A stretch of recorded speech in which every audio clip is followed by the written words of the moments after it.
Mga kapatid, napapaisip lang ako, no? Sino kaya ang nasa likod ng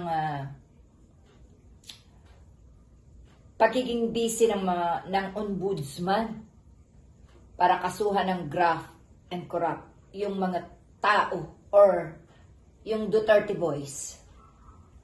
Alam nyo, napapaisip ako, di kaya to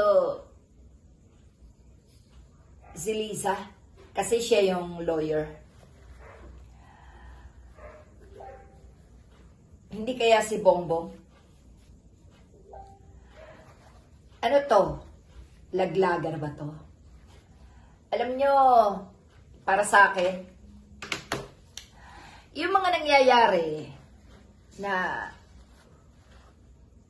kumbaga labanan ng dalawang magkabilang, dati magkakampi, ngayon ay mortal na magkalaban.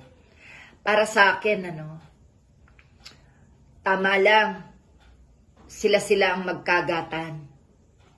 At kapag lalaglag na ang isa, siyempre walang pupulot.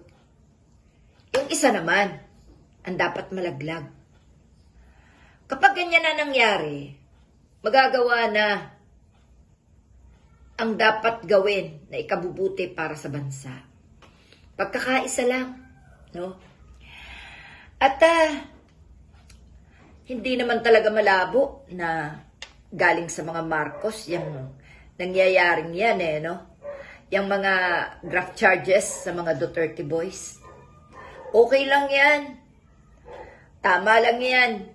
Kung ginagawa man ni Bongbong yan at ni Liza sa mga Duterte man, ni Duterte, maganda, di ba? Ayan. At sabi nga, nagbigay nga ng ng tulong ang government para mapadami ang ebidensya laban kay Digongyo. Alam nyo, talagang kailangan naman talaga, kung gusto talaga na pagbayarin sa mga kasalanan ang nakaraang administrasyon, di ba, dapat lang, humingi na talaga ng tulong. Kasi, meron ng mga handang tumulong sa atin para matapos na itong mga ginawang kabalbalan. No? Si Sara Duterte nga, naharap sa sa kaso, sa paglustay ng ilang milyon yun na tawag dito, ilang milyon yun na confidential fund, di ba? Naharap siya sa sa kaso. Ito nga sandali lang ha, titingnan ko, may babasahin ako. Ayan Sara Duterte haharap sa impeachment sa Kongreso dahil sa paglustay di umano sa 125 million confidential funds. Saan nga ba dinala talaga ni Sara Duterte to? Ito si Sara Duterte, mas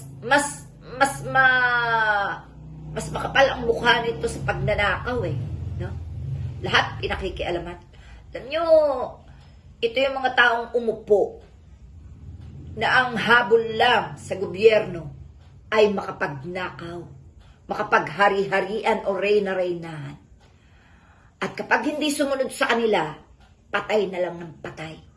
Dapat talaga dito, isuko na at pagkaisahan na ng taong bayan kasama ni Marcos at ni Liza.